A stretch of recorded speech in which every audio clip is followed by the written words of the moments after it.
Thank you for participating in our monthly meeting of the Kitsap County Parks Advisory Board Group. This meeting is being held both in person and remotely via Zoom. Before we begin, here are some guidelines and general instructions for the meeting. Please silence your other communication devices, such as your cell or desk phone. This will ensure that we are not hearing any feedback or causing interruption during the meeting. Members of the public attending on Zoom, except for board members and county staff, will be placed on mute by the host. The chair will announce opportunities for public comment, which are included on the meeting agenda. Please adhere to the speaker time limit. For those on Zoom, if you would like to make a public comment, please click on the raise your hand feature to signal that you would like to make a comment during the public comment period. You will be unmuted. Please announce your name before speaking. For those calling in using the phone line only, wish to comment, dial 9 on your keypad to signal that you would like to comment. Please announce your name before speaking. And also, we just ask you to treat others with courtesy, civility, and respect. No profanity, no discriminatory comments or obscene gestures. Just be orderly, please. Thank you. So we have our welcome and introductions. Let's start with the party board. I'm Lisa Hurd, and I'm from the North Kitsap Parks Advisory Board. Linda Barron Lauren, North Kitsap Parks Advisory Board. Joanne Clark, South Kitsap.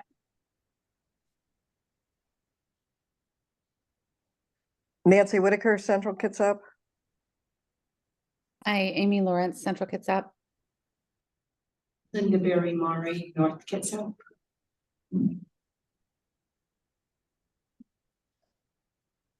And with Park staff, I'm Alex Wisniewski, Parks Director.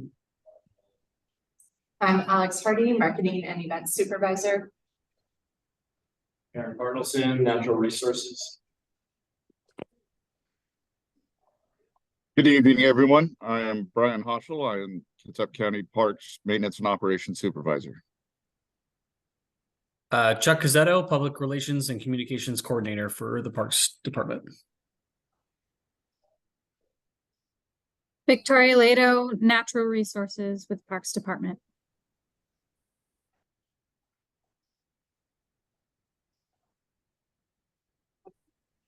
Looks like that's it. Thank you very much. So we'll move on to the adoption of the August 16th minutes. People have read them. We have a motion for adoption. I wasn't actually at that meeting, so probably someone else, maybe on Zoom, should make that motion. So moved. I second it. Minutes have been approved. Excellent. So we're on to our public comment period for the meeting, and we have 3 minutes limit per person. We have Arian Allen with her hand raised, and I will allow her to talk.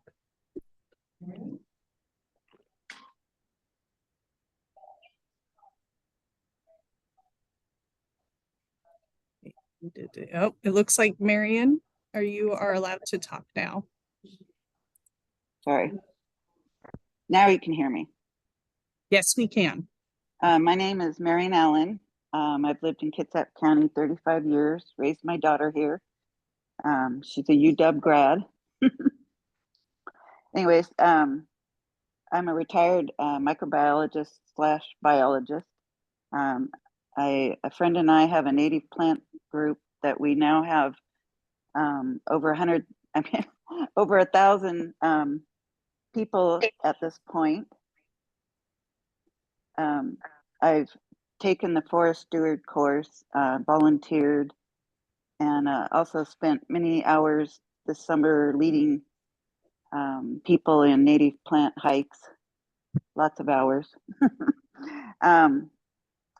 I didn't even realize that I could attend a stewardship meeting until a friend of mine told me. And so now that I'm told I have to attend a certain number of meetings in order to become a become a steward on the committee. And the comment that I have is that I would like to see some more transparency in the stewardship groups. These are our public parks, and I would, just like the Park Advisory Board, I feel that the members should be listed, maybe as well as projects. Just like the Park Advisory Board, I feel that it would be good to have some mixing of new with the old. And stewardship is a way for all of us in our public parks to have an impact on the environment. And it shouldn't be left to just a select few. Thank you. Thank you for listening. Thank you for that. Could I make a comment? Yes, please. I'm on one of the stewardship groups, Newberry Hill Beach Park, and I know we love to get new people. That there's not an easy way to get the word out, but basically, it's kind of like you show up for a couple meetings and a couple work parties, and here's your vest and welcome aboard. There isn't really a formal process, I don't think, with any of the stewardship groups, but I know we are, certainly the Newberry Hill one is very excited to get new members. So reach out to them or to me or whatever if you're interested in Newberry Hill. Otherwise, I don't know about some of the other ones, but I'm sure there's more than one stewardship group that is anxious to have new members. Thank you, Nancy. And then we have Mark Shorn is here to talk. there you go. Hey, Mark. Thanks for allowing me to talk. I appreciate it. My name is Mark Shorn, and I've had the pleasure to be involved with the Port Gamble Heritage Park from its inception.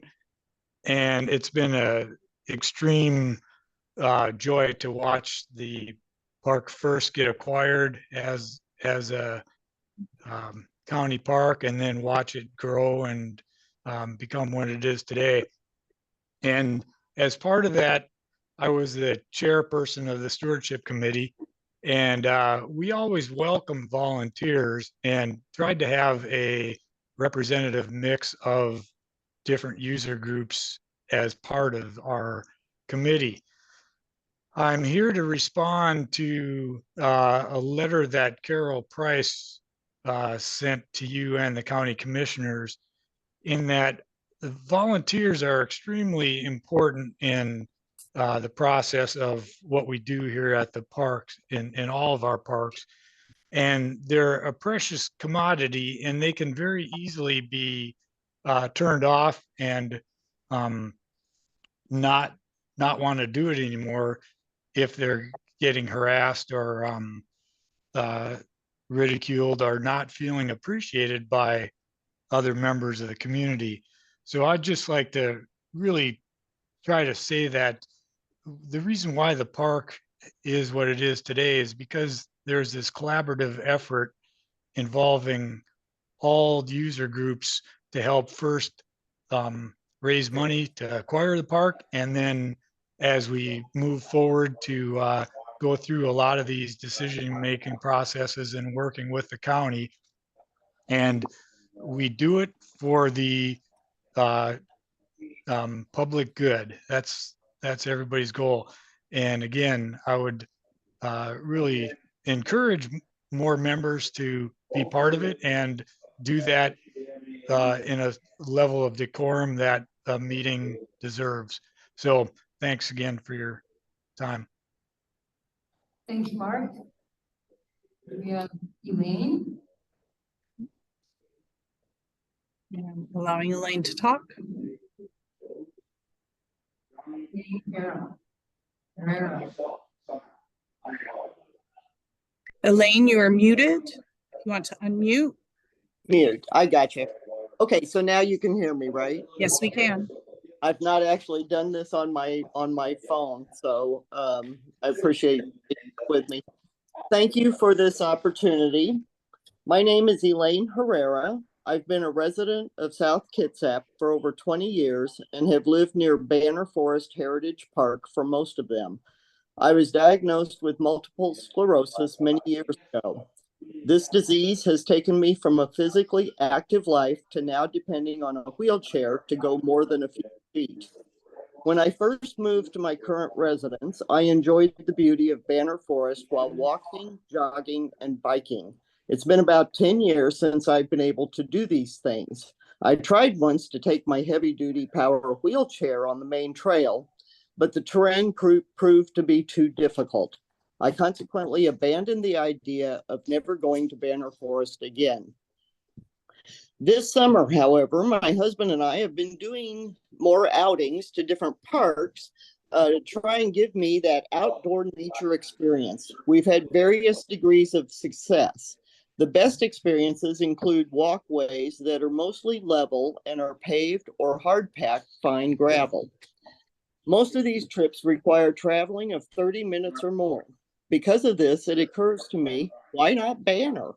I did a little research to see if accessibility had ever been considered and found the Banner Forest Management Plan, updated in June 2015.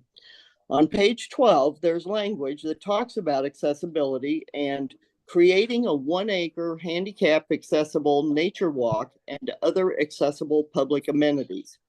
On a personal note, it would be wonderful to have the full length of the main path accessible with the side trails providing more rustic options. I would love to see action taken on this proposal. As a former project manager for Seattle Public Utilities, I would be more than happy to involve myself in some capacity in helping this become a reality. Thank you for your consideration, opportunity to make this statement. Thank you, Elaine. Those types of statements are very important. Is Joanne muted? Joanne is not muted. She's able to. She's muted herself now. Okay, Carol Price. And Carol, you can unmute yourself now.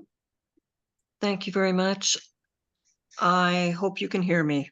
I'm actually not in Kitsap County right now. So I want to thank the board for entertaining my letter.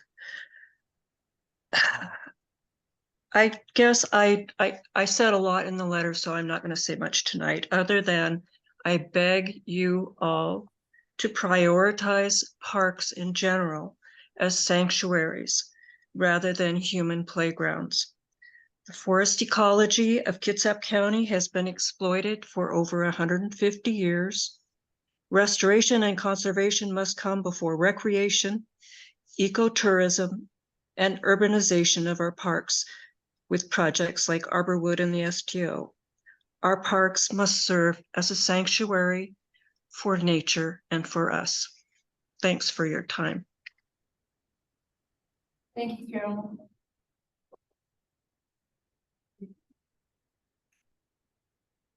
And we have an in-person public comment. In-person comment. And you.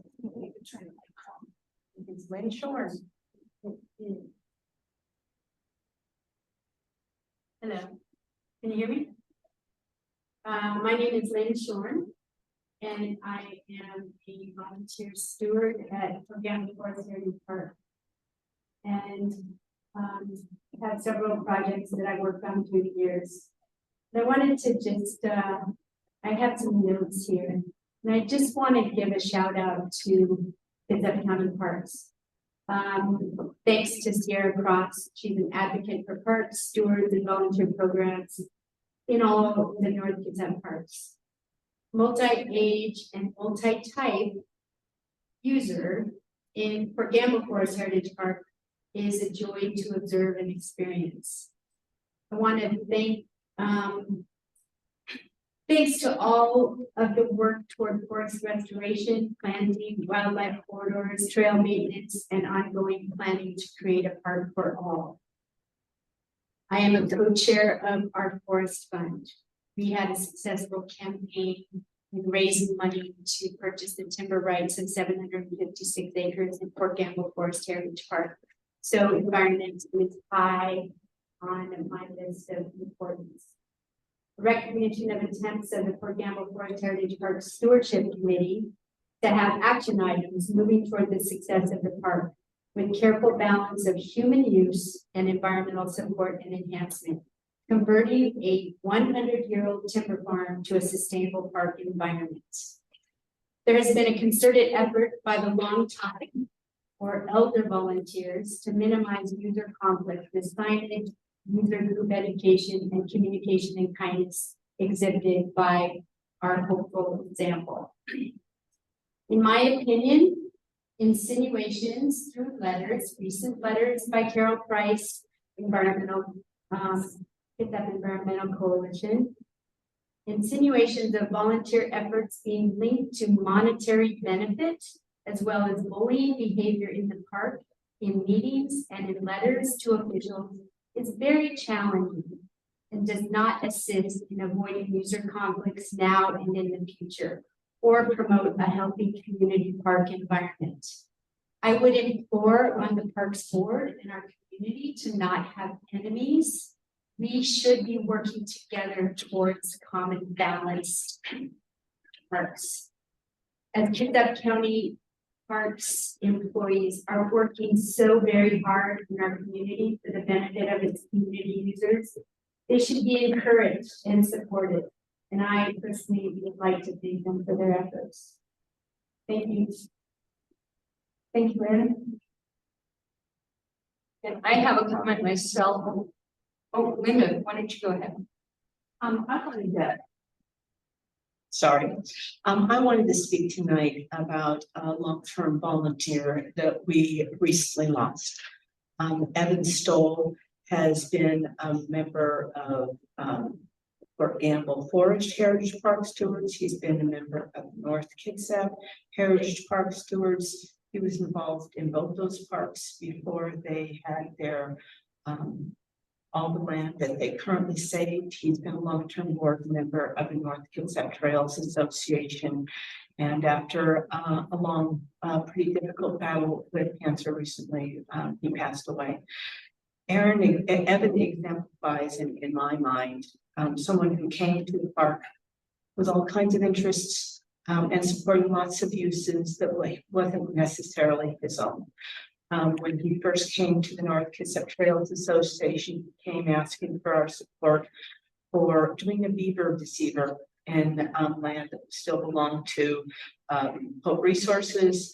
And he not only permitted that, which is not a small thing, he built it in the middle of winter by himself, standing in about 4 feet of water.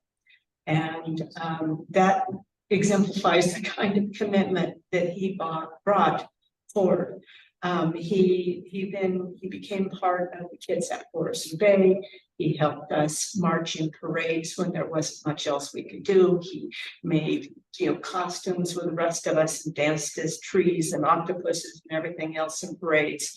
When, through the decade, literally, that we worked on that park acquisition, he worked really hard, closely with Aaron Baker on the Kitsap Peninsula water trails when it got its national recommendation.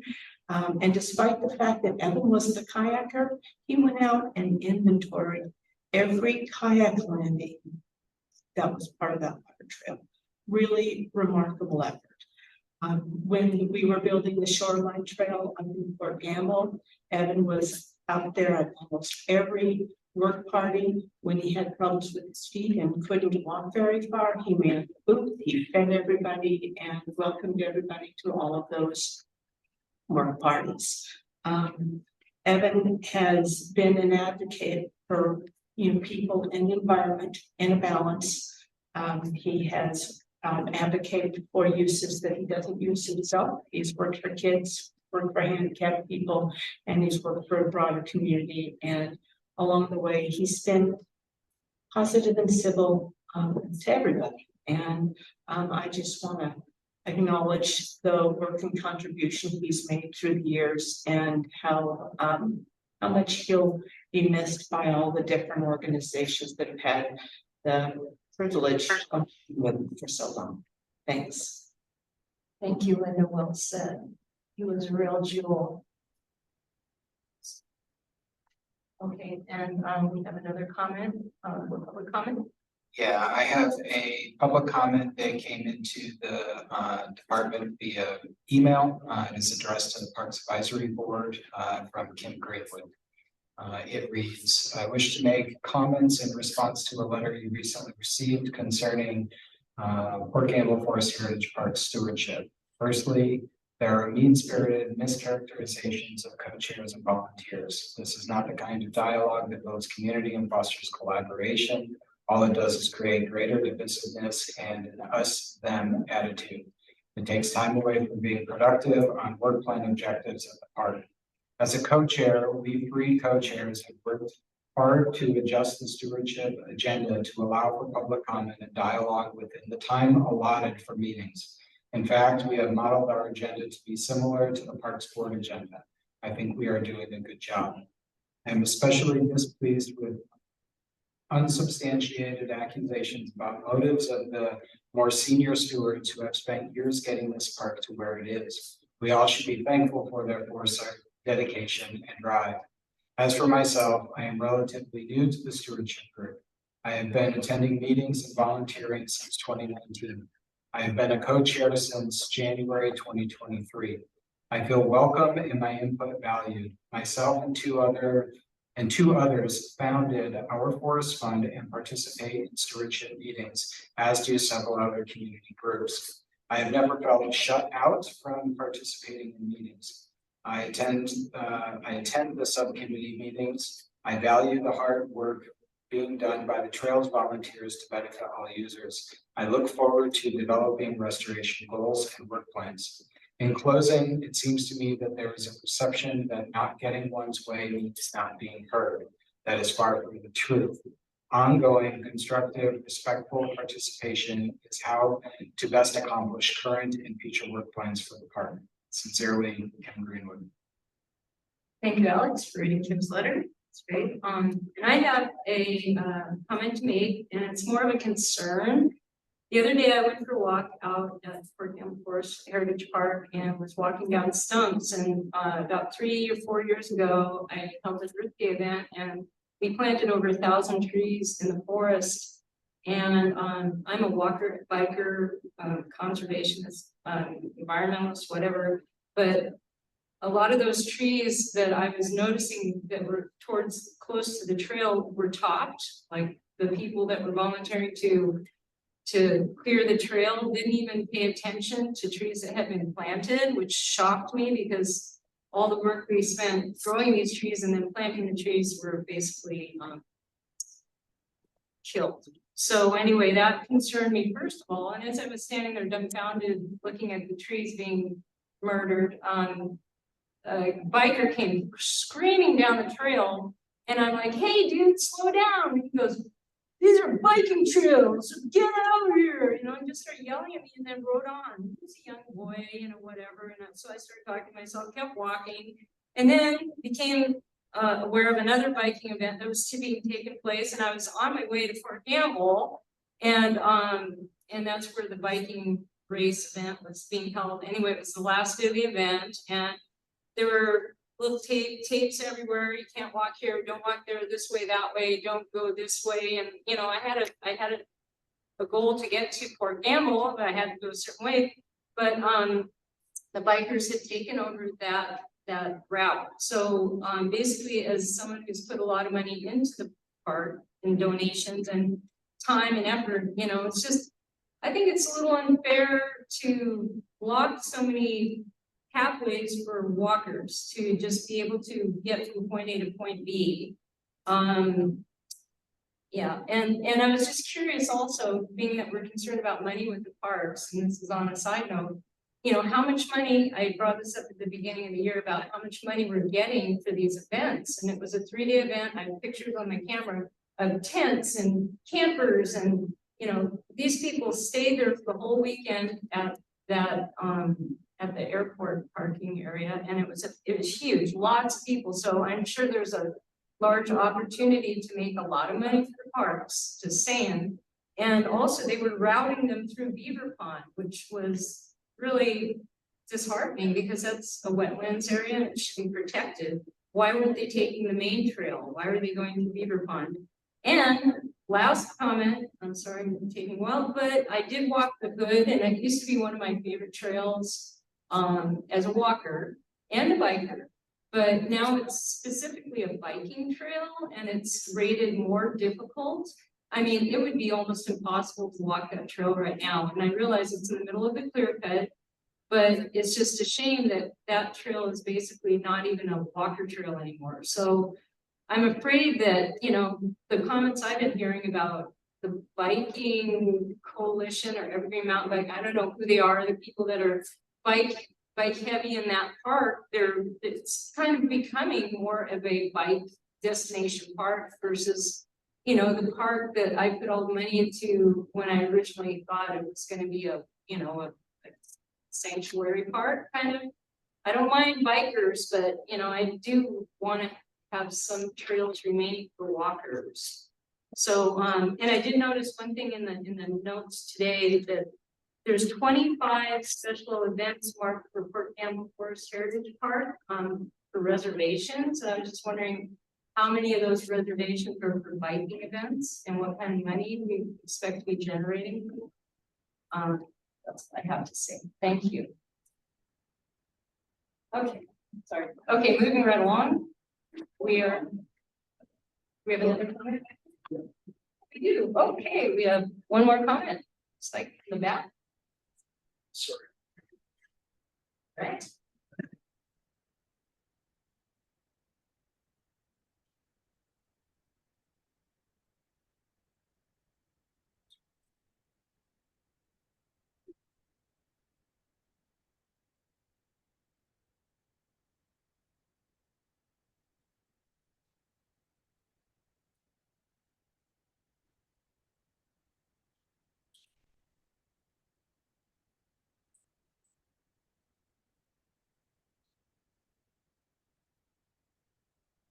Feel free to take that.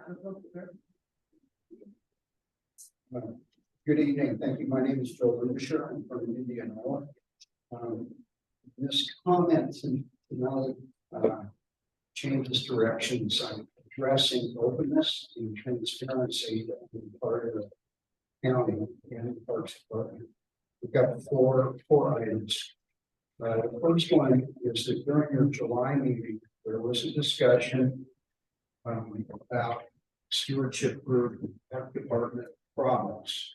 And that issue was both significant and a business item. It was improperly omitted from the minutes. I formally request that you make a correction.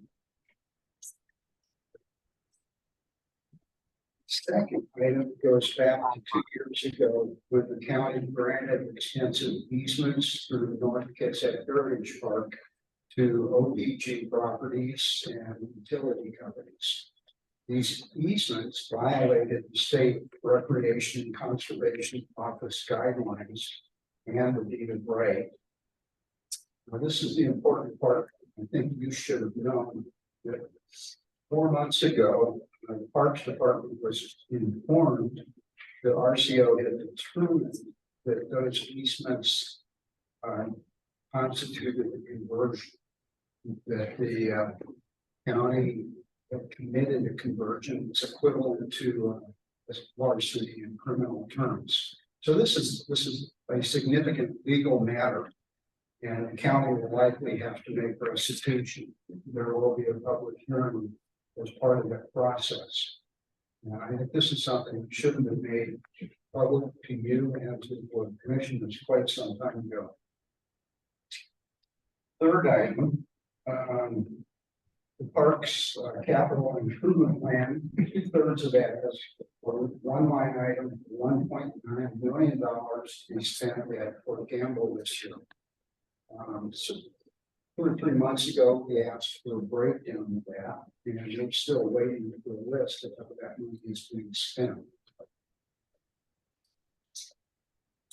Fourth item is about the steward volunteer handbook. It was a couple of years ago that I think the park first said they wanted to redo it. We made some comments at that time, and basically have not heard a word since then. For most of that period, I was chair of the North Kitsap. So I was quite surprised to see a new text come out a couple of weeks ago. And the announcement implied that there had been input from the stewards. And I guess there was some, but really there was no process for any kind of consultation with the stewardship groups. And I think the results show that. There's going to have to be some other changes made. Thank you. Thank you, Joe.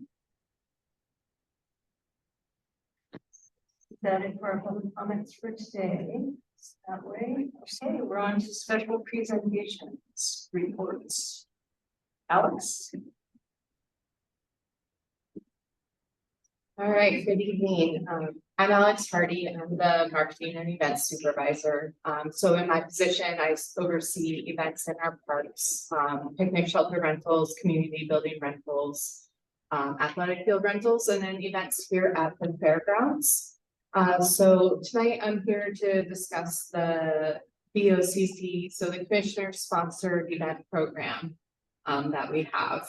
And I do have a presentation, so I'll let Dee get that pulled up. It's not sharing. Oh, there it is. There we go. All right, can everyone see?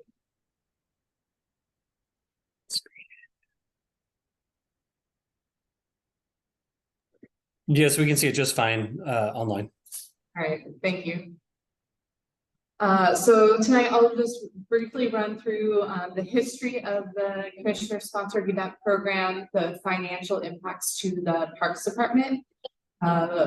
We did have a long-term sustainability study done for events at the fairgrounds in 2019. So I'll review the recommendations from the study and then discuss future options for this event. I did meet with the community outreach and visitor service subcommittee last week and reviewed this presentation with them.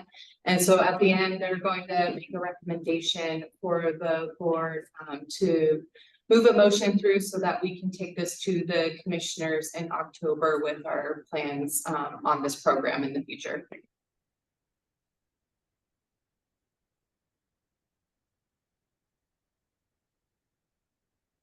Now it's not working. All right. So again, in 2013, the commissioners passed a resolution to waive all of the facility rental fees associated with the Martin Luther King Jr. Day event, the United Ways Day of Caring, Veterans Day, and Corey's Day on the farm. And then in 2015, the resolution was renewed with the addition of military appreciation and toys for tots. Since then, the resolution has been renewed in 2017, 2019, and again in 2021. So it's a 2-year resolution and it's coming up set to expire at the end of this year. So to this day, all the facility rental fees are waived for those events. So the reason for the commissioner sponsored event resolution was that these events aligned with both the Parks Department mission and the county mission. They also offered recreational, educational, cultural, and civic benefits to the residents of the county, and they are all organized by volunteers. So with that, the Parks Department has had some financial impacts from these events. So I have broken it out here so you can see the facility rental fees there on the top row. And then under that are the equipment rental fees with each event, and then the staff labor costs.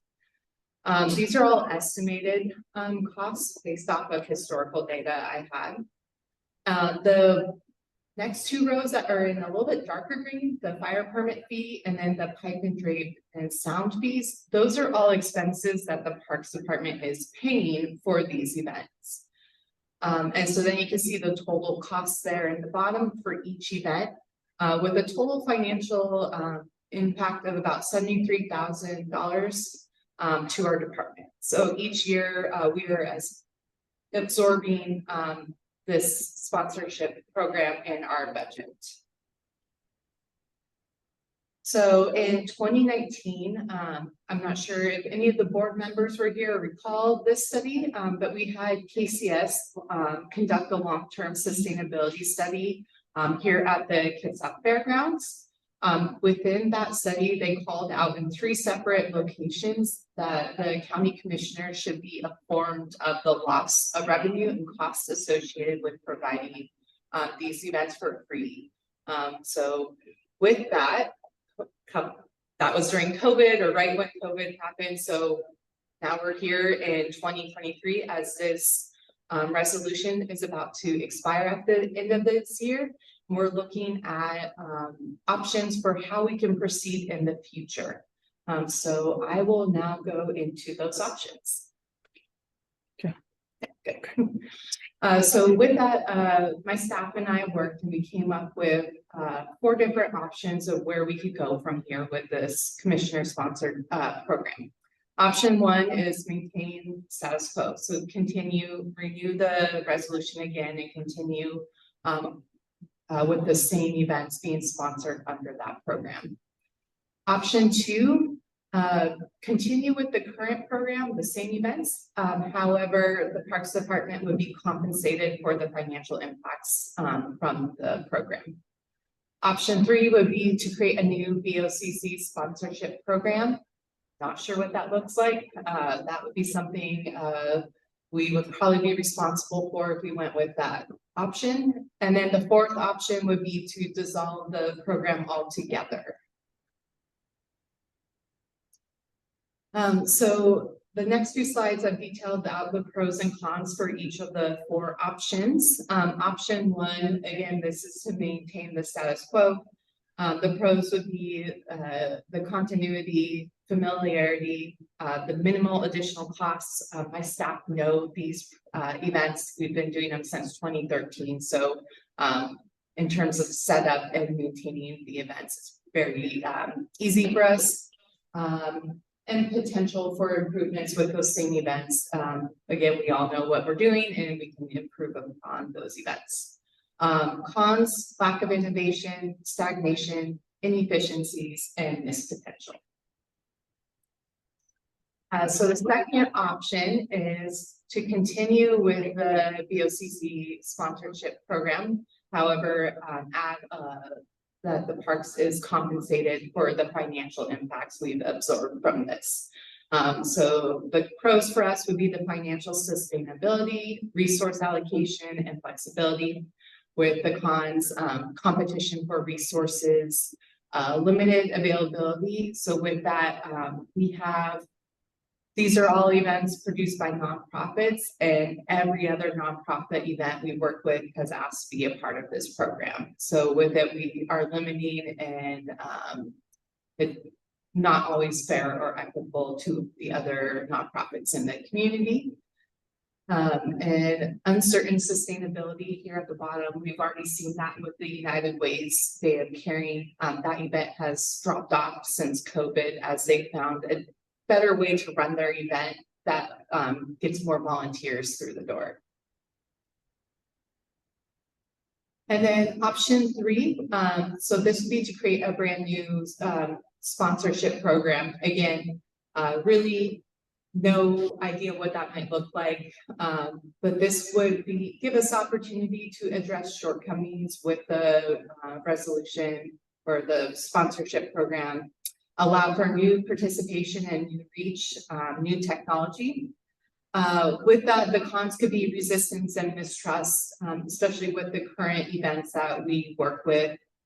We may need additional funding and resources, and we would definitely need probably some additional time as we're set to lose this resolution at the end of this year, not allow time to put together a new program before January.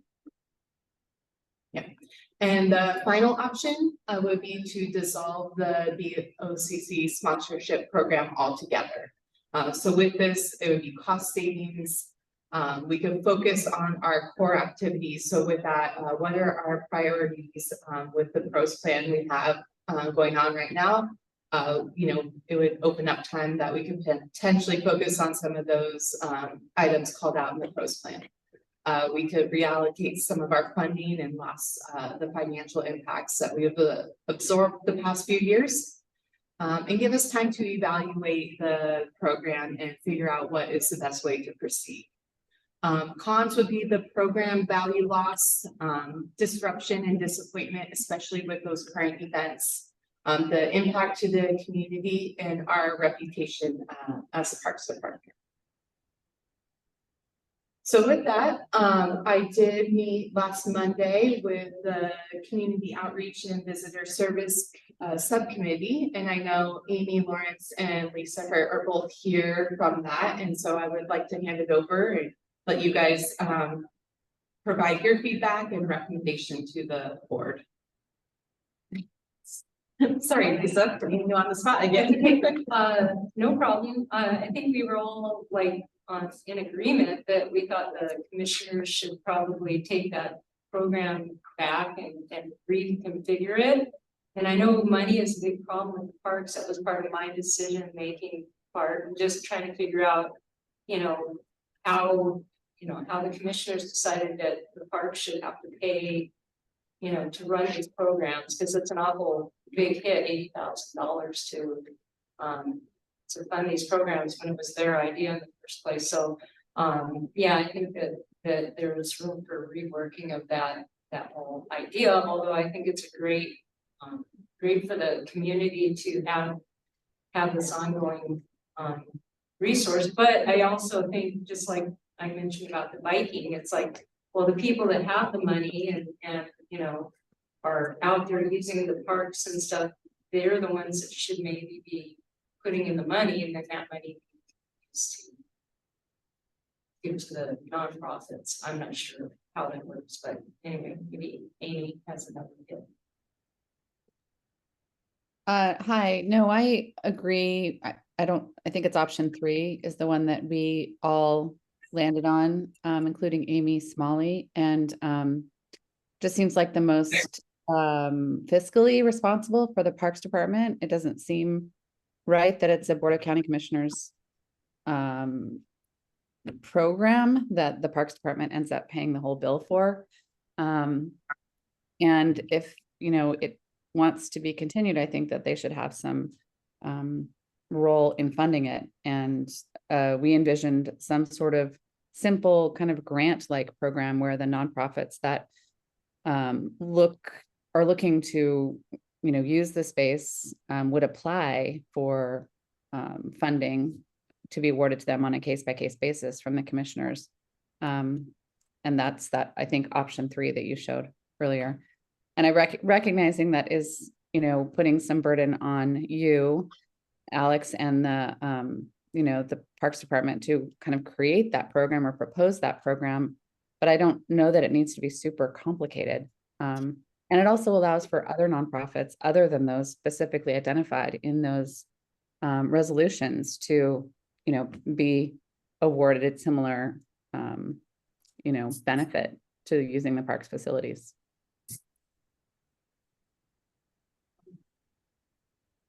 So I guess, do we make a motion that the entire board?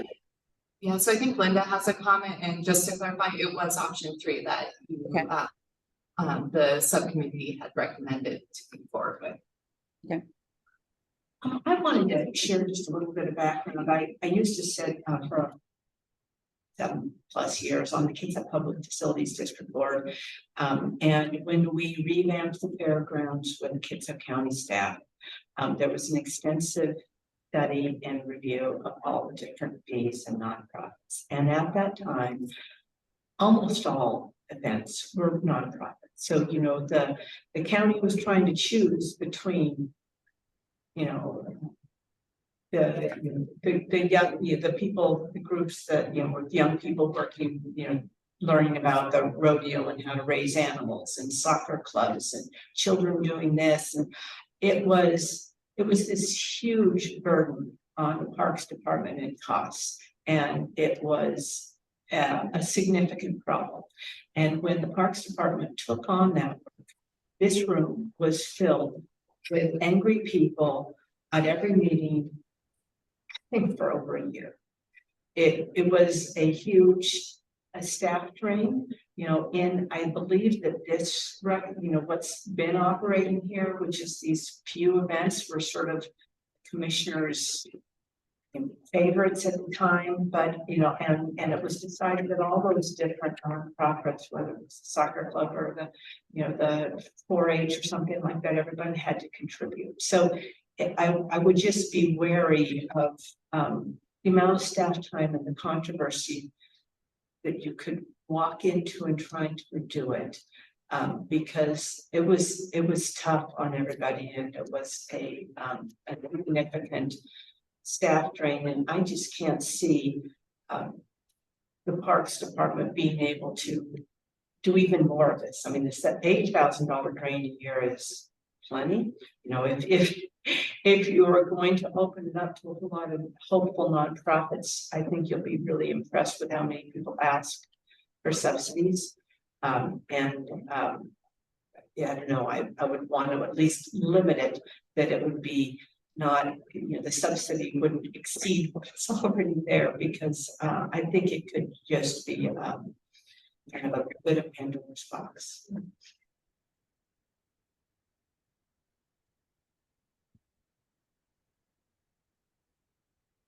No, good points.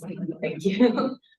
So with that, with option 3, you know, part of that would be, we could ask, you know, the commissioners to, you know, give us an allotted amount each year and have some sort of grant application, or, you know, where is a rotation. So it's a 1 to 2 year cycle. So that way we can serve as many. So that's where there is the flexibility to create a program where it's not coming necessarily out of the Parks Department budget. Yeah, that's definitely what I was imagining anyway. It would be funding coming from the commissioners that the Parks Department might be involved in helping select, but not totally responsible for either monetarily or in the selection process. And definitely, if there was any outlay on the parks side, it would be far less than what's currently, you know, being taken from the budget. So maybe we need to clarify that in our option there, option 3. Yeah, I would definitely recommend for option 3. I would like to try to find a way where it's not, the Parks Department is not absorbing that. Mm-hmm. Mm-hmm. Thank you. So, thank you, Alex, for that great presentation. We do need a motion though. Oh, okay, So we're I can gonna move it forward to the commissioners at their October meeting. Okay, would anyone like to make a motion on passing this forward? I make a motion that we accept the subcommittee's advice after their study, that we accept option 3, that the commissioners fund the nonprofits that are given the opportunity to apply for this. I think that that's important, that other people have opportunity to do that. I think you reviewed it very well, and I appreciate all your hard work, and I make a motion that we accept that, to forward that on to the commissioners. Thank you, Joanne. Second? I'll second it. Thank you. Sorry, I was muted. Was that motion and second amenable to, what Alex was saying here, is sort of brackets around it, so it's not an additional financial burden to the Parks Department? Yes. Great, thank you. Thank you, everyone. Does that need a vote? It needs a vote. We do need to vote, yes. So do we have a vote? Let's vote. All in favor? Aye. Aye. Aye. Aye. And we have a motion. Thank you. Okay, now on to the next report. We have a pros plan report by Chris Overdorf. Great, thank you. Can you hear me? Yep. Perfect. I'm sharing my screen. Let me know if everybody can see that now. Yep. Okay, perfect. Well, good evening, everybody. This is I'm Chris Overdorf with SCJ Alliance, and I'm here to provide an update on the current pros plan effort that's underway. Just a quick little reminder: the work plan was broken into 6 phases. We're a little over halfway through the process. We're sort of right in the meat or the heart of the entire sort of pros planning effort, with the critical piece being the public involvement section, which we've broken up into three different phases. And thank you for everybody that filled out the online survey, that first survey, which the needs and assessment survey. What I'm going to do is going to be, I'm going to present some results and some summary findings of what's come out of that survey, and then then show you how we're using that information to then help to inform the second survey, which is the sort of project visioning. And that's actually when we go back out to the public and we give them the tool, allowing them to identify, okay, you've stated you've wanted, some of these needs. Well, where do you want to see them? What are the other ideas you have, and where? And so that's what we're going to be getting into.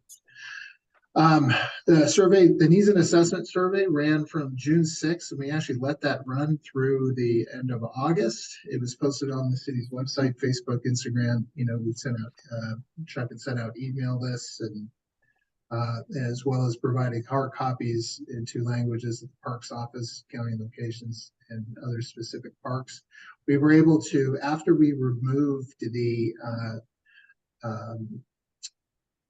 impartials or duplicates where there may have been somebody who had submitted multiple results from the same IP address. We called that back down to 2,397 completed results or completed surveys, which was, it'd be great to get more, and we will be getting more. But if you look at the overall sort of survey distribution, 97% of those results came from people who live within the county, and with the Kingston and Silverdale being the 2 sort of, and Bremerton being the sort of 3 biggest specific areas that responded to this. And initially, when we first started getting into this, we were getting a low response from unincorporated areas of the county, and so we were able to retool, and we didn't change the survey, we just changed how we were getting the word out, and we were able to really build up the survey responses that were coming from unincorporated Kitsap, which was great.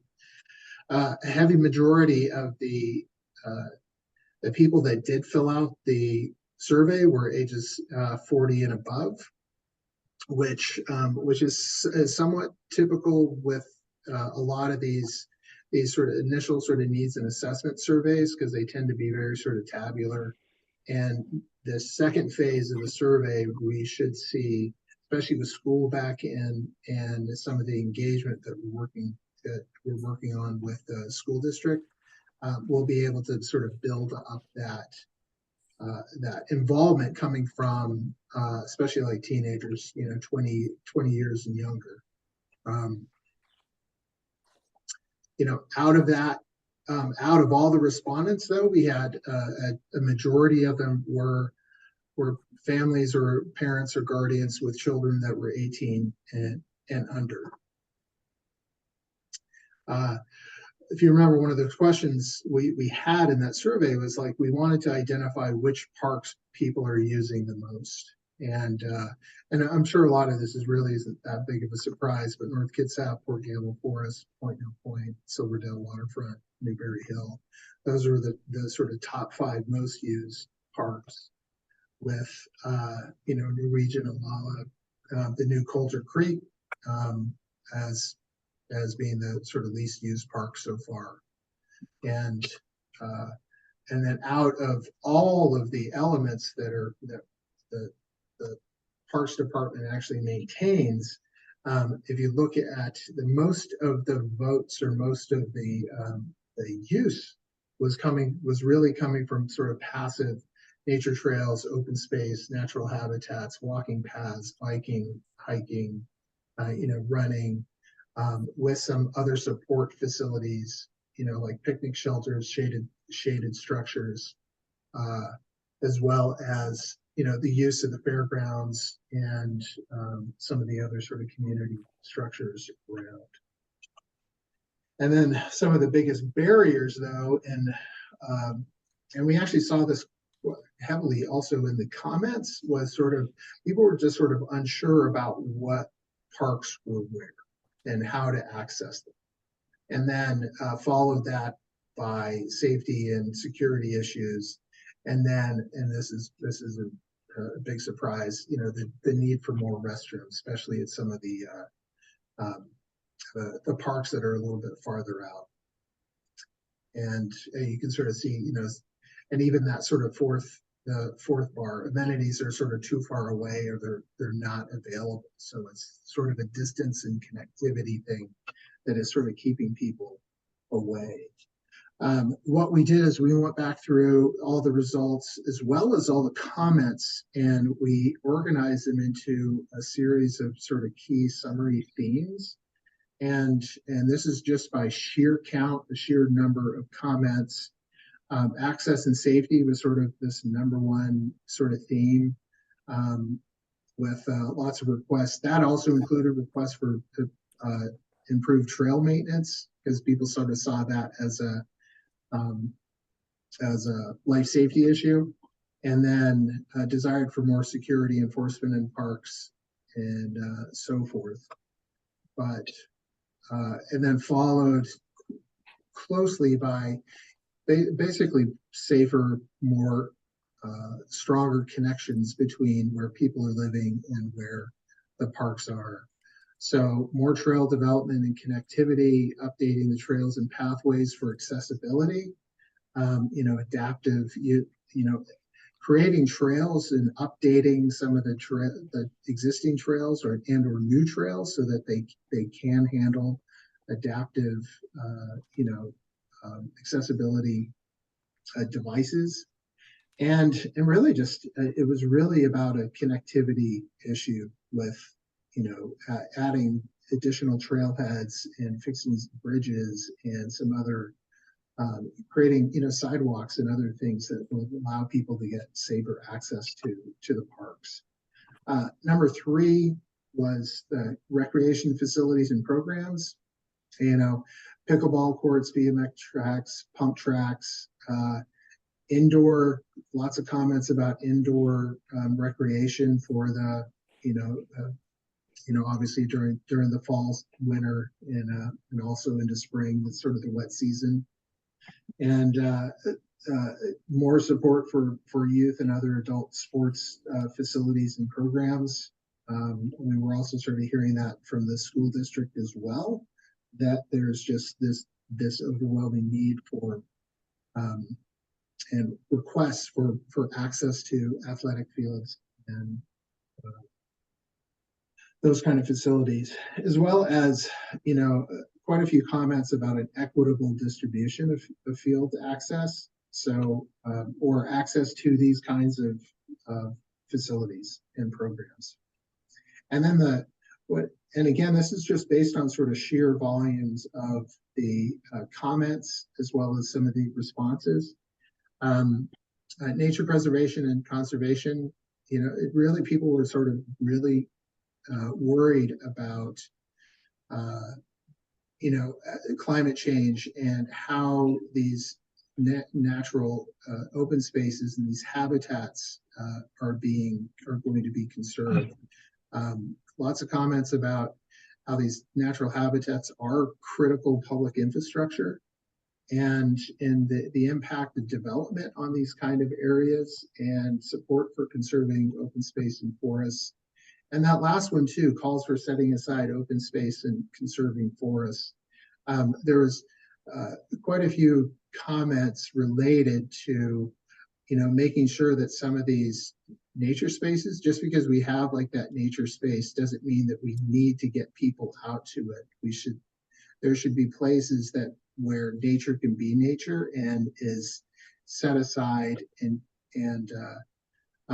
we can still take in and benefit from the ecosystem services that those areas are providing, but we don't need to be spending the time, effort, and money to get people out, you know, in and through a bunch of these different sort of open space areas. So what I'm just quickly going through some of these summary themes, because what we're using these themes to do now is to generate a list of questions that we're then going to go back out, you know, to the public with this second survey, what we call this visioning survey. And the tool that we're going to be using, Maptionaire, is this sort of map-based tool where if you're familiar with Google Maps or Apple Maps, and you can zoom in and out, and you can drop a point or draw a line on a map. This tool will allow people to identify, here's where I do want to see easier access between where I live or my neighborhood and this nearest park. Or it would be great to, this area over here should be sort of set aside and treated as, you know, that sort of sacred, critical public infrastructure space. And so if I sort of regrouped these questions from the bigger sort of goals and policy levels and sort of in getting down into a little bit more refinement. So here's some of sort of the working draft questions that we're still sort of kicking around. But, you know, for example, what parks, forested areas, or other critical areas would you like to see conserved as open space or buffers to protect habitat and wildlife? Or are those areas of the county where public access should not be allowed? So basically, here's these sort of sacred spaces. And what improvements to this county's park system could be made to increase landscape and climate change resiliency? I think one of the benefits that Kitsap County has is you've got a very intelligent community, and with some very solid, you know, reasons for some of these improvements and setting aside for critical public infrastructure. So we want to make sure that we're capturing all of those tools, not just as a big sort of 100,000 foot level, but no, we should be doing this here, and we should have a little interpretive area over here, or there's this one wetland back on this one property that really needs to be you know, added into this sort of open space system. So that's sort of that first, what we're sort of thinking that first big question would be, and then followed by connectivity. Where do you want to see these new trails and the improved connectivity? New trailheads, easier access. You know, where are those bridges or those other impediments that need to be updated or fixed so that you can have easier access to the different park spaces? And then that's, again, reinforcing that access and safety. You know, which parks do you have the most safety concerns about, and where? And where would you like to see that new? Some people actually were trying to describe where It'd be great to have an information kiosk, at this intersection, at this trailhead that it gets heavily used. And what ideas and where do you have to ensure sort of safe park experiences? And then that last sort of set of questions is really about getting down to the nuts and bolts about some of these desired recreation facilities and program improvements. Where are the most critical improvements you want to see? Where would you like to see more athletic fields or sports courts?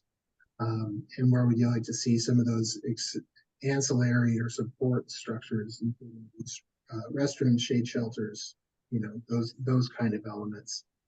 And I'm not saying that these are going to be the only questions, but these are sort of this initial sort of running draft of set that we are sort of looking at. And each one of those will, in this sort of map interface, will have a button that you can click and then drag and drop it back onto, and you can zoom in and out anywhere in the county and drag and drop those elements into that sort of map interface. And every one of those comments sort of gets reported as its own element, which would then allow us to then do heat maps and identify where there's a lot of sort of shared interest or shared ideas, and which will then sort of help to sort of prioritize, where everything is. So that's sort of what we're doing right now, is getting ready for this project visioning and preparing this sort of visioning tool. We're finalizing some of the stakeholder interviews. Lots of interest in this process.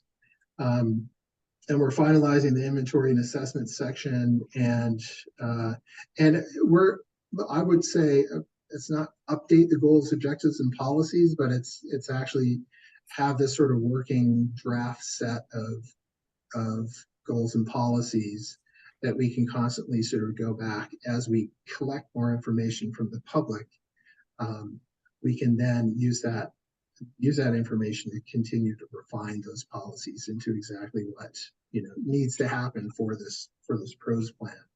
And then the last thing that we're doing is we're getting prepared so that the results that do come out of this visioning tool will allow us to do this demand and need analysis, like figure out those hotspots, figure out where the gaps are, and then as well as comparing that to some of the other sort of county programs to find out where there's some shared opportunities for development or preservation or conservation.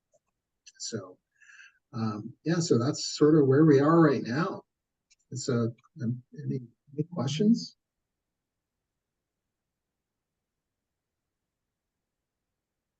Chris, is this online so we can take a more detailed look at it? Or could we? Oh, the presentation? Yes. Oh, yes, yeah. And I'll send the presentation as well as the complete sort of results of that survey. With all the comments, it's hundreds of pages, and but I'll send that through Chuck and Alex. Yeah, we'll make sure that we get a more consolidated version out to you for all of you to view for sure. It won't necessarily be posted online yet, but it'll be available for the public as well should they request it. Chris, I did want to make sure that we had time to ask the PAB some interview questions, just their thoughts, feedback on the PROS plan itself. So I want to make sure that we're cognizant of everybody's time here. Sure. Yeah, I think it if I may ask just like a question or two, based on what you saw in that survey, and I'm sure some of the comments that you've been hearing, what are some of the other ideas that you've been hearing about how to improve this process, or some of the other sort of priorities that we should be thinking about for this next visioning tool that we're preparing right now? One thing I've noticed, or that I was hearing about, and I noticed myself, was that survey wasn't as long as you're saying it was. It was very short, and the barcode that you have there wasn't listed or posted very in the parks when they were supposed to be. I mean, they finally showed up, but it was like for a long time, people were looking for those because we heard about it at the meeting. And then we were all out looking for those to do the survey, and we couldn't find them for a week or two longer, you know. So this next survey, the visioning project, I hope that there's a longer window, because that 2,000 people number is kind of concerning for me, because it sure would be nice to have a wider spectrum of people engaged in this project. Sure, thank you. And I wanted to suggest, you know, to Lisa's point is that when it was released, I know that it's not unusual sometimes for some things that go through the county system to be delayed from when you first think it'll be published. I know that the initial announcement made it sound like you wouldn't have much time when it was left open. So I suggest kind of think through those delays in publicizing it and the actual time frame, because I'm looking at this and it says coming next month, which, you know, gosh, it's next month is October. It says the project visioning will be next month, and then it says the project priorities will be late October, and that already seems too compressed to be realistic. So I just wanted to encourage kind of building in a little bit of slack on that public outreach for the realities that it takes a while sometimes to get the word out, and then it should be open to those public comments and public input for, you know, at least a month from when we know people will be able to access. Yeah, and I appreciate that feedback. That was one of the things that we weren't able to do, was to get this form, this flyer updated. You know, that's what we're doing right now. So the project visioning is actually going to be is going to get kicked in. That's going to be going all through October, and we're going to have the project priorities is getting pushed back just so that we've got you know, that'll be into you know, November. Yeah, so we just haven't updated this form, so I apologize for that.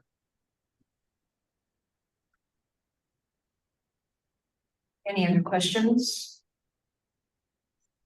No, I think well, just like that last question about, you know, well, and maybe this is just like a little too much with this, how brief this sort of summary is, but you know, are there any other sort of questions that you would like to see, you know, addressed with this next survey? You know, one of the things that I think I've seen be real successful is that people aren't used to balancing competing priorities. And when you laid out kind of the 4 themes, you know, theme 2 was trail development and connectivity, and theme 4 was nature protection. And you know, so it sounds like some people are saying, hey, we want more trails, we want more access, and other people are saying, well, we want less of that. And I've seen it be real helpful to kind of lay out the questions very carefully, but you know, helping people understand that there is, you know, it's complicated. You know, you can't just say, well, we want more trails and we want to close off areas without really thinking it through a little bit.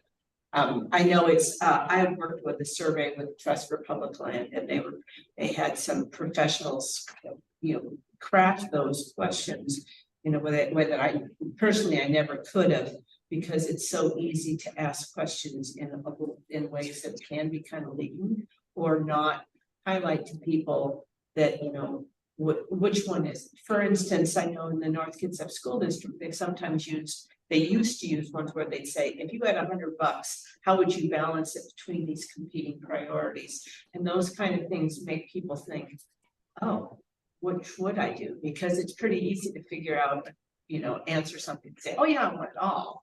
But in, you know, the reality of limited resources, questions like that can, you know, make people deal with the realities that you can't just say yes to everything or no to everything.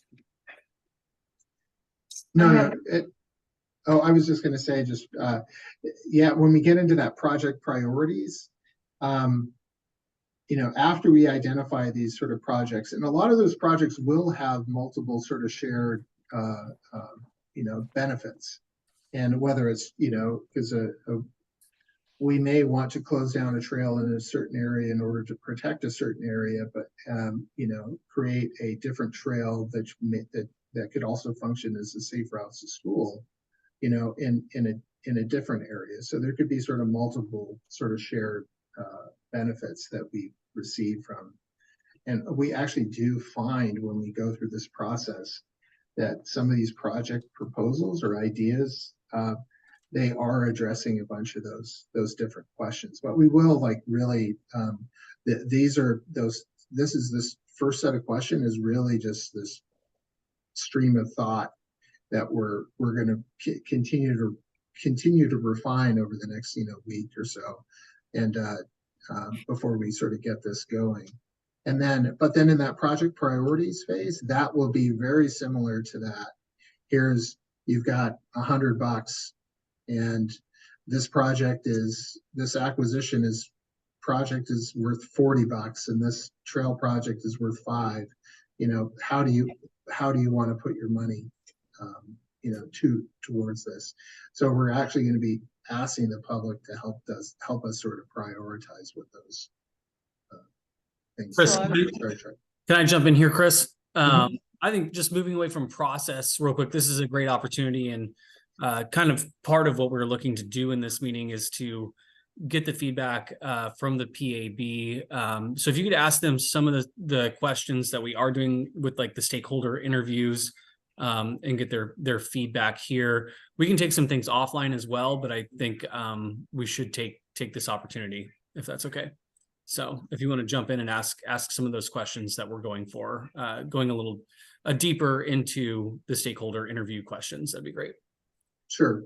Yeah, and really one of the big questions we've been asking, you know, everybody is, if you look at, you know, how would you define, ultimately part of the success of this kind of a process is when you get to the grant funding, you know, process. And, you know, RCO, the Recreation and Conservation Office, they really look at what is the community's desired quality of life. And so that's been one of those questions that we've been asking these other stakeholders is, you know, how do you define quality of life within Kitsap County? I have a comment on that. Quality of life means better connectivity to the parks. I mean, it's like getting on my bike from my house, being able to ride my bike safely to the park. I mean, right now it's impossible. Out here in the county, we don't have fog lines where I live, not even a shoulder, nothing. It's like between the road and death if you take your life into your own hands, which I do often, but you know, it's just a matter of time, I know. So I think to let school children, you know, there's only one road in Kitsap County where kids can get from point A to point B, but point B ends at Miller Road, and then they're left to no shoulder. I mean, it's ridiculous. So really we need shoulders that are at least walkable to get to places, the stores, the parks, the schools, just all around. That would really be helpful, I think. Could I make a comment here? Because I agree with you, and I spent 7 years on the non-motorized Trails and Walkways Council before I gave up and left. There's so many projects on the books, and every year it's prioritized. After 7 years sitting on that committee, I finally saw the first project that we moved forward to a high priority completed. It's a really slow, painful process, and there's just no money. And I think, you know, you're not gonna have connectivity until, and that's their priority, on that council. And, you know, you can devise ways of connecting things, but if there's no money for shoulders, they, every time they have to repair a bridge or something, they add a little bit of a continuation of shoulder work. But actually now from the roundabout on Seebeck Highway, that where you turn to go to Wildcat Lake, going north towards Newberry Hill Park, it is now a walkable, bikeable road, giving access to Klahowya Secondary School from, you know, from various points. But that was 8 years ago that was prioritized, and it was only just completed last year. So that's all I was just gonna say. It's a lot harder job to sit there and try and be patient, and knowing as a former biker how treacherous these roads are, not being able to fix it. Thank you, Nancy.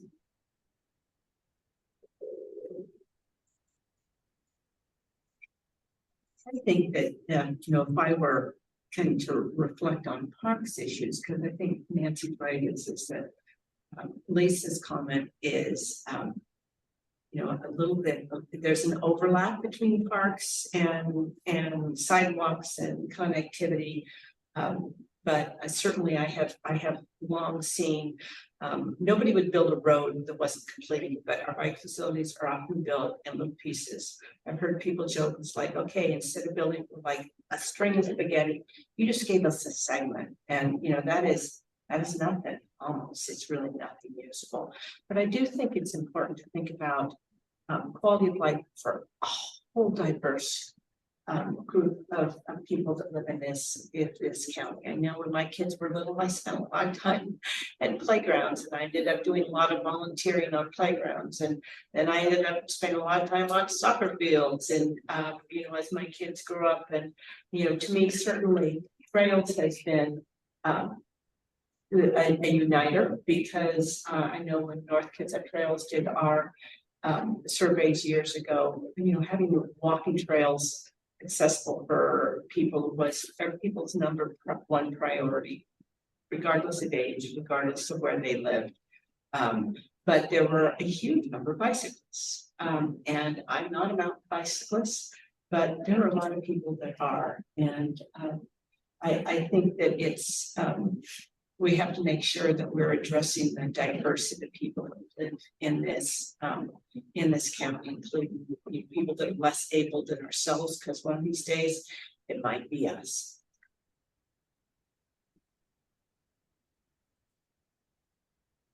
Anyone else for Chris's comment? But if I can follow up on that just a little bit. So how, what suggestions do you have to better outreach or engage, you know, a more diverse community? I suggest going to schools. You know, you have parent nights. You could have some interviews there. You could put outreach in libraries, parks and rec facilities, gyms. I know when North Kitsap Trails was doing our outreach, it was sometimes frustrating because it felt like we had to, you know, let people know 5 or 6 ways. But I think that's actually, I'm sure you're familiar with that, but we've tried to put that information everywhere, but especially for young families and younger people, we really had to put them because they were not they were not looking for things like this. I'm concerned that there's such a large percentage of people, I think it's over 55, I think the majority were over 55, which really isn't reflective of our population. And I don't know that you're ever going to get surveys that are completely reflective of the population, but then maybe you have to balance that somehow with acknowledging that, you know, we haven't heard much from young people. But I know when we were doing trail surveys, there was a total different feedback from younger people. They cared about running trails, and the older people were more interested in biking, or excuse me, kayaking, and the younger people were running. And as their knees wore out, they were just walking. It changed as people got older, but it was just a challenge to get to some of the age groups. It's easier to hear from older people, and somehow we have to either statistically balance who we've heard from, make sure that it reflects the community, or or try to go out to some of those places that younger people frequent. And what about the advisory boards, like the non-motorized advisory board, people, that are actually working on those connectivity issues, stressing, you probably have more pull than just the average Joe. So to say, look, this is a high priority for the community, and we need some action from you folks. How do we do that?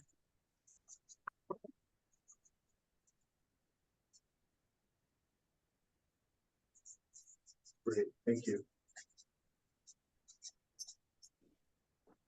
Hey, Chris, do we want to just address maybe what's the PAB hearing from the community about parks needs? Like what's the feedback they're getting from constituents at this point in time?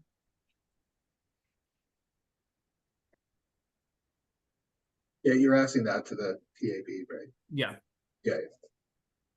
Well, just as a walker out there on the trail or a biker, I have heard from several people, mostly walkers, that they're not happy on North Kitsap, or I mean, Port Campbell Heritage Park, just the amount of biking that's going on. And the fact, and again, I bike through there all the time. I love it. But when you have the big bike events, it blocks off the trails for people that walk, and they've put money into and volunteer, and they're out there, they're locals, and they feel misplaced and pushed out of the park when these events happen. So that's one thing I have heard from several people as I walk along, and I point out, I say, hey, look, I'm on the park advisory board. What do you think? I would like to bring this back to the board. So people do tend to talk when you try to engage in a little conversation. I was going to suggest that maybe at some point a joint meeting of the non-motorized and parks advisory councils, having a joint meeting together I don't think they will have as many concerns with what we're doing as we have with what they're doing. But I think it would be pretty informative for this group to see the challenges they're up against with trying to create kind of connectivity between parks and so on. It is on their priority, but just might be a good thing, even if you just bring in the David to do a presentation of what's on their agenda and what's coming up in the future as far as things that are already prioritized to be funded.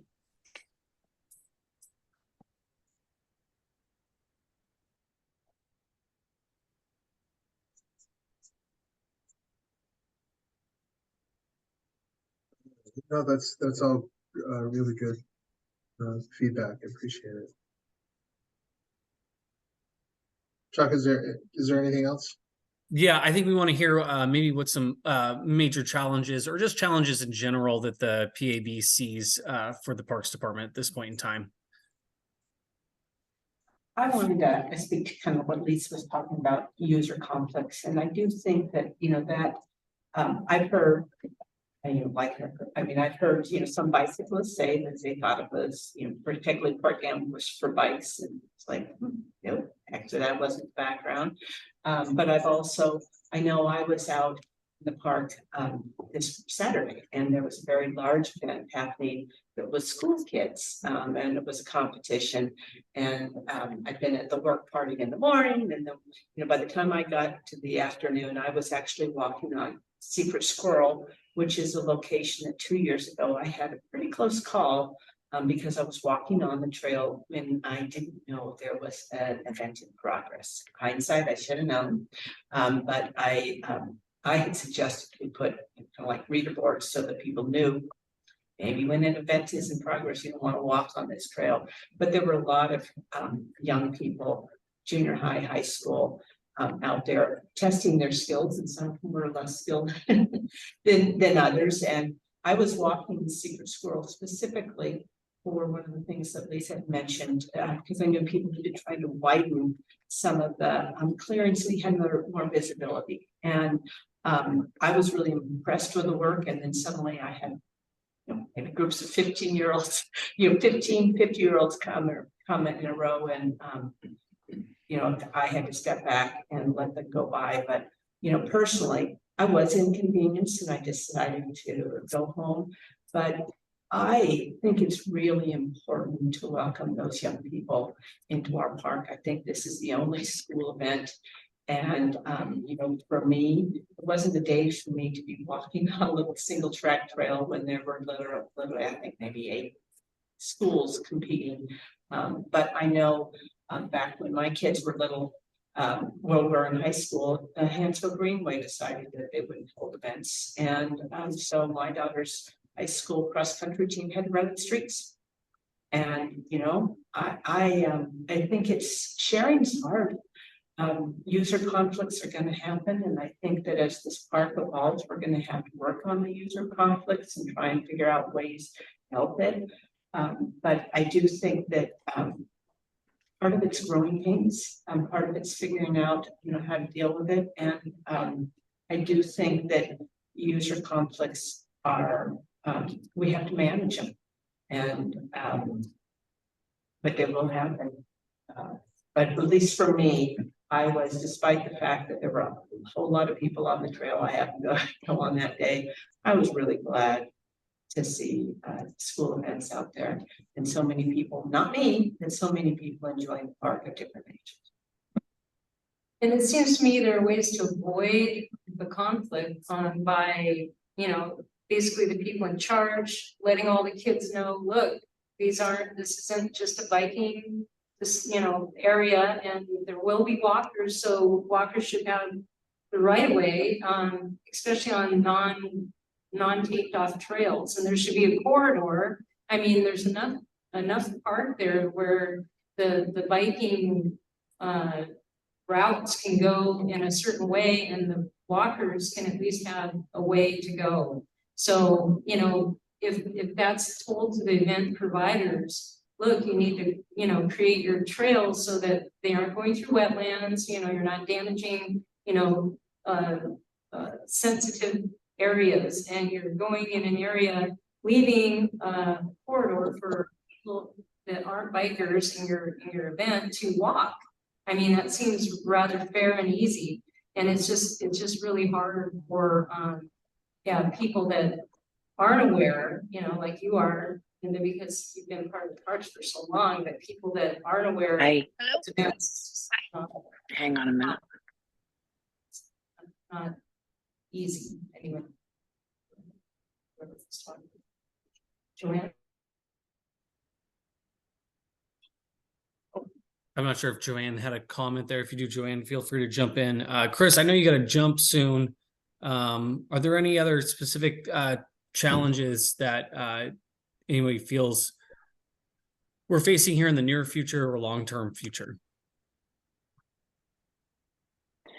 From what I understand, the Port Gamble is the biggest one right now because the walking and biking thing, and I think that's something that's just going to take time to work out. And I think that if there is a way to let gathers know, either via website or some kind of signage, that there's going to be an event maybe in advance of the event instead of the day of. Maybe that could help with people that enjoy it just walking versus being overrun by enthusiastic bikers. But there still should be a guideline to the event providers not going through the sensitive areas. They should. Oh, of course, out yes. of those areas specifically. I agree with that. Thank you, Chris. That Great. So thank you all. I really appreciate the feedback. So are we going to go on with the Parks Director's report? Yes. Yes. Okay, so on to the thank you and on to the director. All right, thanks, Lisa. I've got a couple items of note to just draw some attention to. First one in the initial category there under administration program staffing. Just want to, as you'll know, I believe from the last presentation, we had 4 vacancies in the department. And we have filled one of those. So at the end of August and into early September, conducted interviews and for the natural resources supervisor position. We offered the position to Irene Weber, who currently works with Washington DNR, and previous to that, worked for Jefferson County Parks and Open Space in Colorado. And she accepted. She'll begin work with us on October 23rd. Very excited to bring her on board and fill that vacancy. We conducted interviews just a few hours ago, this afternoon for a capital project specialist position, and had 3 very well qualified candidates, and we will be making some decisions by the end of the week and moving those forwards into the next stage of the hiring process. And the last 2 positions, the Parks planner and capital supervisor position and the forester, were just approved by the commissioners this past Monday on the 11th. And those will be advertised here, fingers crossed, by Friday, if not early next week. So we are doing our best to move these vacancies forward. A couple items, let's see here. Island Lake Pier, if you'll recall, we received some arson activity in the park. Actually, in the Parks Department on the Parks Advisory Board for a number of years. This unfortunately has been a common occurrence in the park, but a couple of years ago, one of our fishing piers was lit on fire and burned. In the most recent past week, the reconstruction of that pier is now complete and open to the public. So good stuff. See, one other very positive item is we had a new scoreboard at the Lobie One baseball field, literally right behind me, recently installed. Our last scoreboard was a number of years, if not decades old, and so failed on us, and we replaced it. And the new one looks fantastic. So we will be up and running for the baseball and softball seasons, which is exciting. And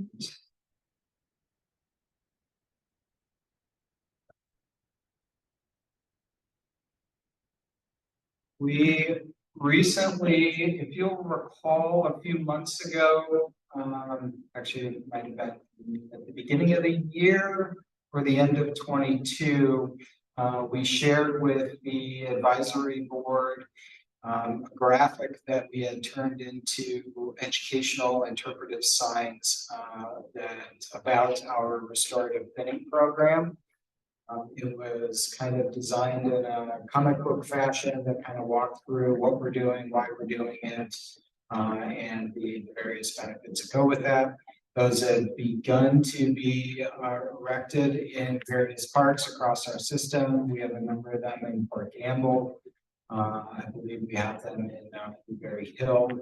And recently put a couple in Banner Forest. The two signs that were put in Banner have raised a bit of a kerfuffle in the local community there, and that the erection of the signs appear to have caused some concern that there is imminent thinning that is going to occur, and that is not the case.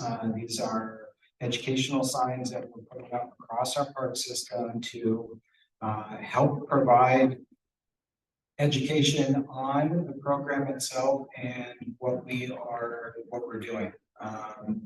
And so I just wanted to, for those members who are in South Kitsap, if you do happen to receive some questions or comments about the signs, please feel free to contact the Parks Department for some assistance in responding, or feel free to respond that these are an educational tool, and we are not going into Banner in the immediate future to do restorative thinning or remove any trees.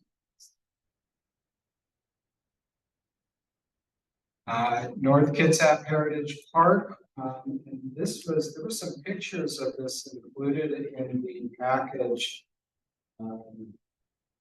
Pretty sure. Yeah. I hope. Yeah. A new pedestrian footbridge that staff have built for the reroute of the cross-country trail. This was, if you'll recall, a few months ago, Joe Lugasher and stewards at North Kitsap Heritage Park, along with staff, did a restoration of a wetland area, and a component of that was to remove a pedestrian or move a trail that went right through the middle of that. And as a part of the reroute to continue the use of this alternative route, we had to construct a bridge to go over a waterway, a stream that went through the park. And so staff has done a tremendous job constructing this, and it is complete or near complete. Done. Signed out, sent to Fish and Wildlife, it's done. Awesome. So really good work.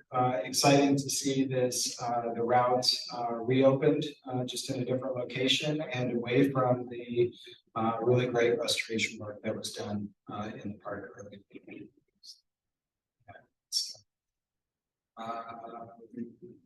And that's it.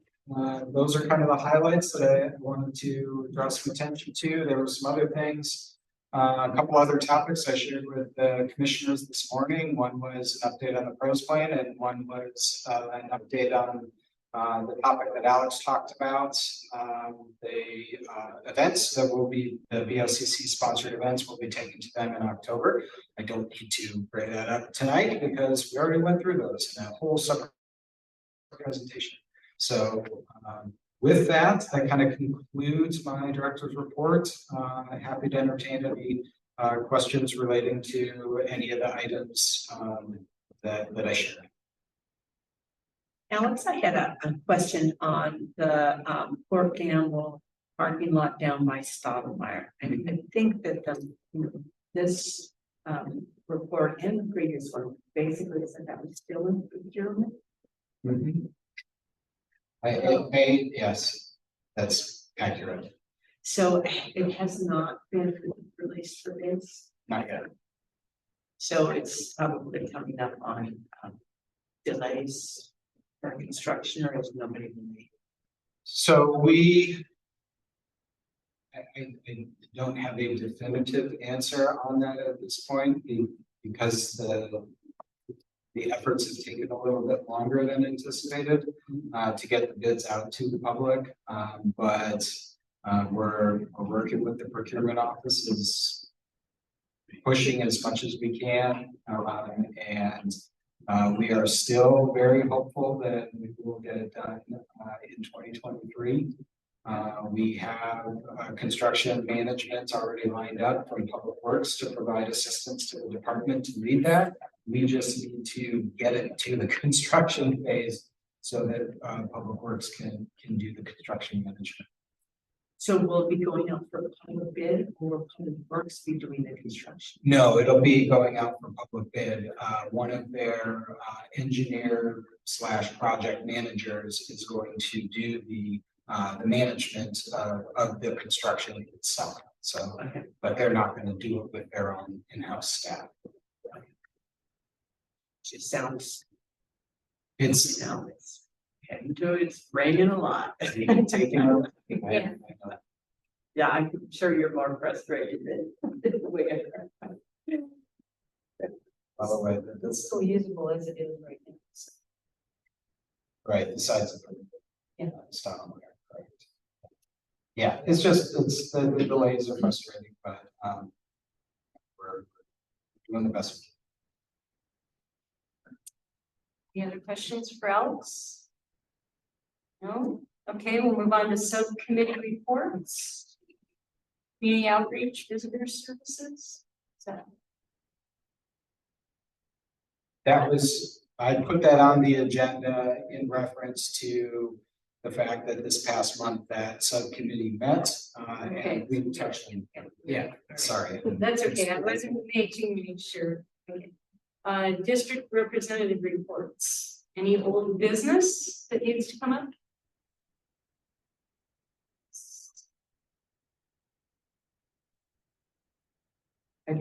I just wanted to, oh, I'm sorry.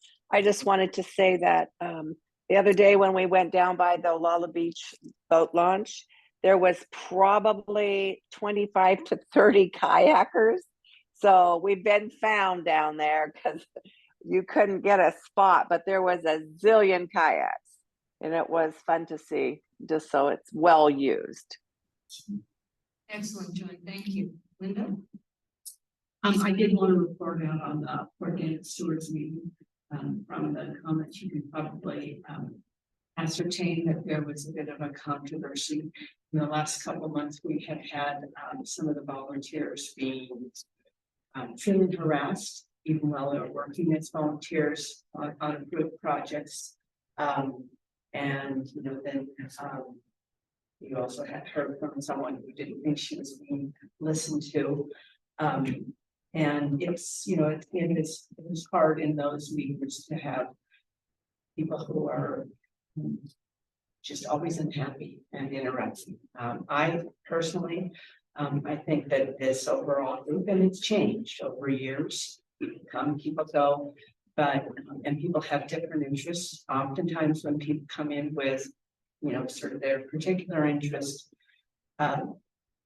it takes a while to bring them into the fold and have everybody working cooperatively. But I have found over the years that this rotating group of people has been unbelievably positive, bringing in different people and interests into the group and working together. And so I think we heard from some people today because it just has been difficult to have sort of so much criticism.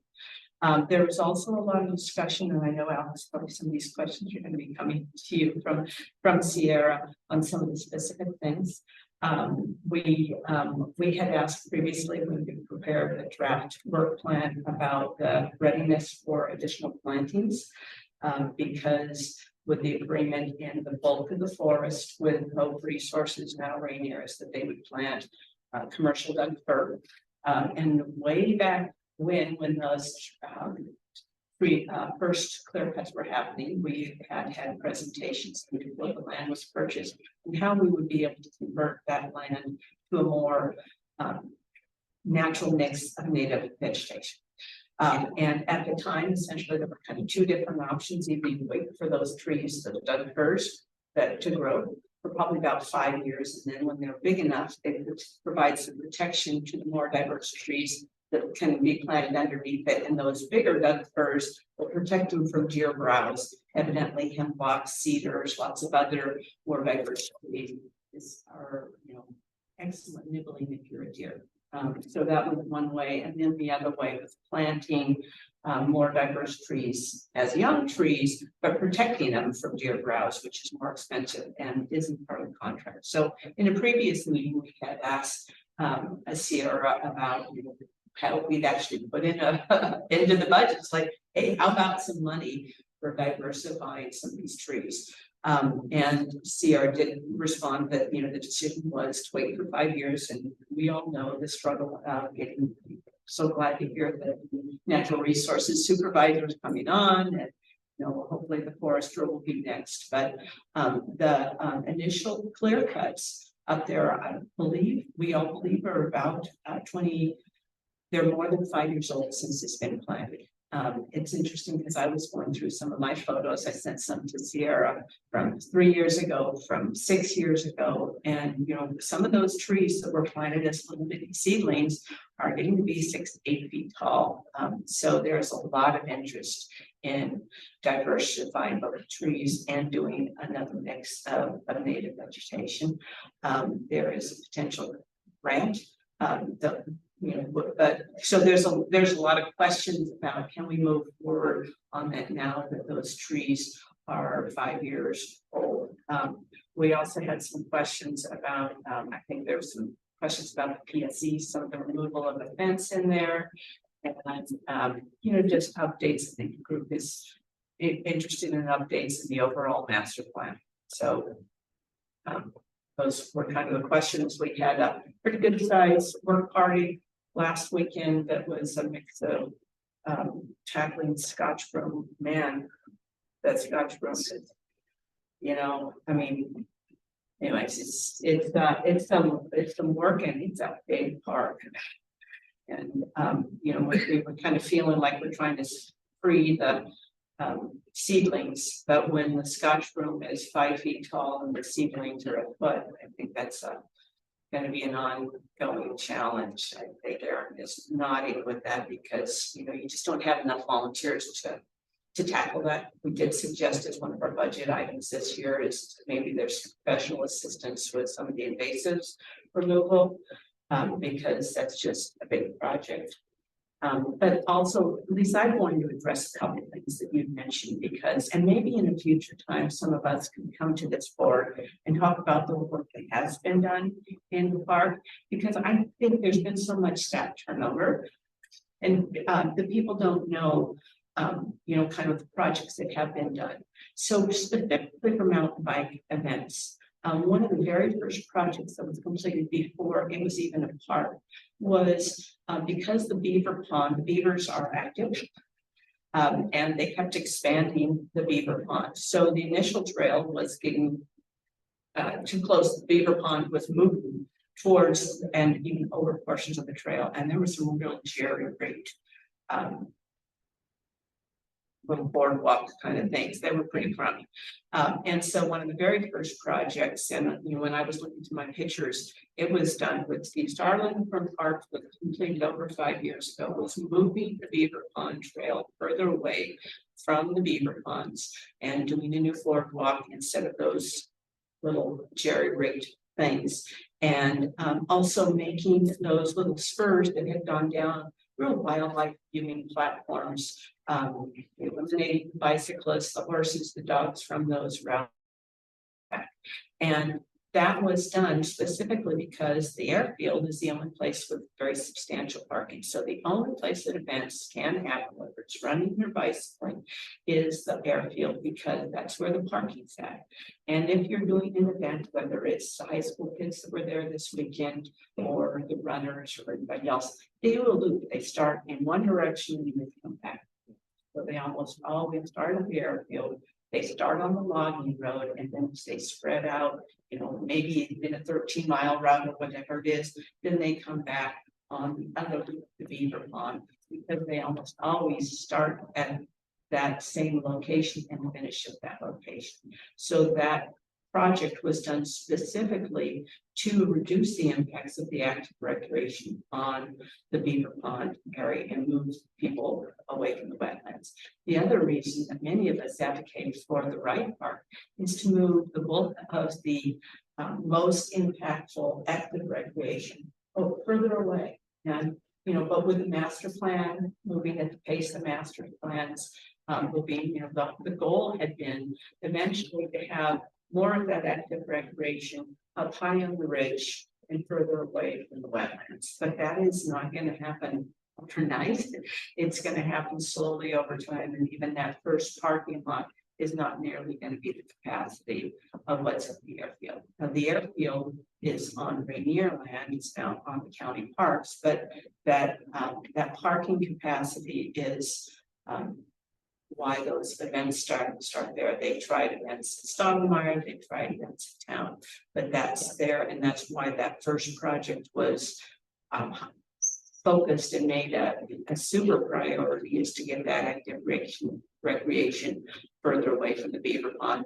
And then ironically, a couple of years ago in the winter, the Beaver Ponds, one of them blew out and the Beaver Ponds are less. They're smaller now, so the wetlands that have been growing has actually been shrinking from a storm where a couple of beaver ponds blew out. So just wanted to mention that because I think that there's not a lot of, it would be good sometime to maybe make a presentation on all the work that has been done, because I think there's some misunderstandings that a lot of people, I know there's been concerns about Buzzcut, and Buzzcut was built to reduce user conflicts and to basically create a route that was much safer for bicyclists and walkers with better visibility than I think that the trail you had mentioned that you were concerned about. And I must admit, when I first went on that, I was unhappy with it too. And I did, voice that at the stewards meeting, and that's one of the reasons why some of the stewards have been working on that Buzzcut replacement, or that really is a much better route for walkers and horses, because the other one is just too darn steep. It wasn't built well. So anyways, I know I'm talking too much, but I do think that maybe there's a presentation that could happen with some of the photos of some of those old projects that happened, because some of them happened before the park was even. So some of the people that are a little sensitive with these accusations have been volunteering their time for decades. And it's just pretty harsh to be treated the way some people have been treated. Linda?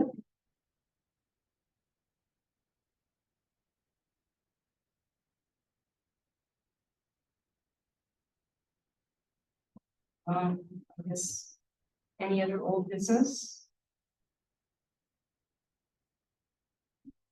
Any new business? New business. Okay, and we are going to have another public comment period for 3 minutes. Limit 3 minutes person at the end of our meeting today. If anyone cares to make another public comment to. Oh, we have Beverly. Beverly's raised her hand. Beverly, you can unmute. Okay, thanks. Thanks. I think I unmuted there. Can you hear me? Yep. Great. I just wanted to make a quick comment about the survey. I appreciated the discussion about the survey for the pros plan. One of the questions that Chris mentioned proposing for the new survey is about whether people would like to see more sports fields and recreation fields. What I was wondering is, will you be providing information about the sports and recreation fields that are available right now through like schools and other organizations? It's not clear to me how people can say where they would like more sports and recreation fields if they don't know what exists, not just in the parks, but by others, because people aren't necessarily making that distinction. They're thinking about, you know, the sports and recreation field. So I just wanted to see how that was being handled, because it could be that generally for several questions, you need to give people some information, like in the example I just said, so that they can give an informed answer. So I just wanted to see how that was being taken into account when asking questions. And then my second point was, I was hoping that in the survey, there's a lot of discussion about connectivity, and I think that's a really big issue, an important issue. And I just wanted to be sure that there's clear distinction between connectivity between parks versus connectivity between a community and a given park in their area. So I just want to encourage a lot of clarity when we're talking about connectivity, about what kind of connectivity we're talking about. So all in all, I really appreciated the discussion that the board had about this important topic about the survey and the public involvement. And I just wanted to bring up those 2 points. So thank you. Thank you, Beverly. Do you have any other comments from the public?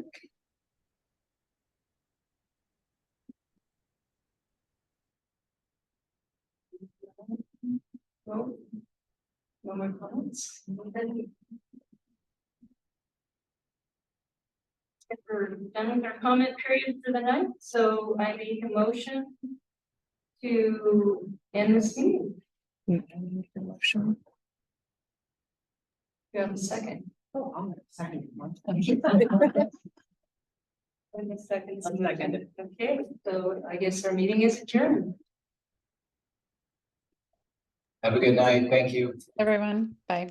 Thank you all for your time.